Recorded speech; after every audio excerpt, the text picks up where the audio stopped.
नमस्कार, स्वागत आहे तुमचं माझ्या YouTube चॅनलमध्ये। ना तांदूळ भिजवण्याचं टेन्शन, ना आंबवण्याचं टेन्शन, आता रव्यापासून बनवा अगदी झटपट आणि कुरकुरीत डोसा। आज आपण रव्यापासून झटपट आणि कुरकुरीत डोसा कसा बनवायचा ते बघणार आहोत। त्यासाठी इथे मी एक भांडं घेतले, त्यामध्ये या वाटीने 2 वाट्या रवा घेणार आहे। ही दुसरी वाटी आहे। त्यानंतर बाइंडिंग येण्यासाठी मी इथे मैदा वापरते। मैद्याच्या जागेवर तुम्ही गव्हाचं पीठ सुद्धा वापरू शकता। त्यानंतर 2 चमचे दही घालते। त्यानंतर चवीपुरतं मीठ घालायचं। इथे मी अर्धा चमचा मीठ घेतले। आता हे छान मिक्स करून घेऊया।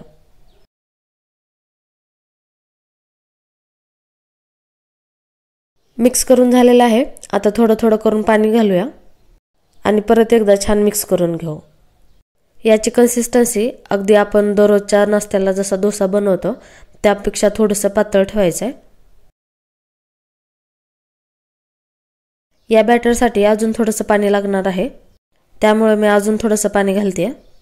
पाणी एकदाच घालायचं नाही, हळूहळू करतच पाणी घालायचं आहे, नाहीतर आपलं बॅटर खूप पातळ होईल।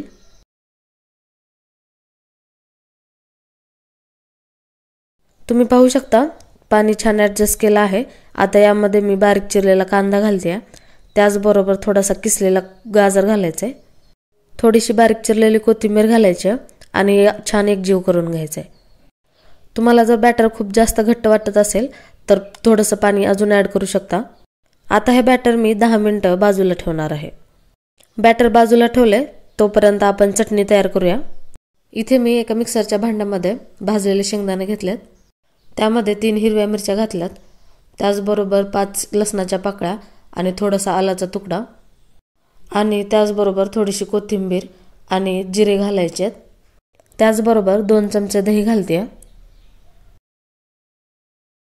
आणि सगळ्यात शेवटी चवीपुरतं मीठ घालून आता हे आपण मिक्सरमध्ये वाटून घेऊया।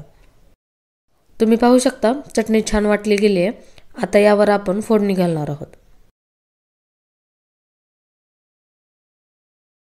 इथे मी एक तडका पॅनमध्ये तेल गरम करून घेतले, त्यामध्ये मोहरी घालायची आहे आणि इथे मी हरभऱ्याची डाळ घातली आहे।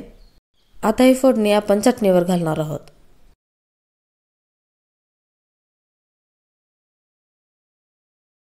आता ही फोडणी छान चटणीमध्ये मिक्स करून घेऊया। चला तर मग चटणी रेडी आहे आणि आपलं बॅटर सुद्धा रेडी आहे। आता आपण डोसे करायला घेऊया। हे आपण भिजत ठेवलेलं बॅटर आहे, एकदा आपण याला ढवळून घेऊया। आपण जो यामध्ये रवा वापरलाय तो एकदम तळाला जाऊन बसतो आणि प्रत्येक वेळी आपण डोसे बनवताना असं हलवूनच बनवायचे। चला तर मग आता आपण डोसे बनवायला घेऊया।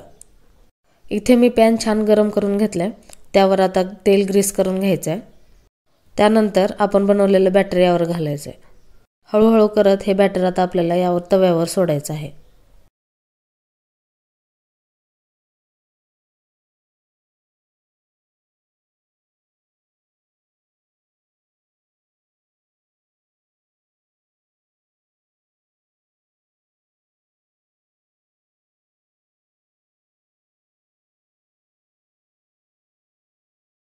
बॅटर टाकून झालेला आहे।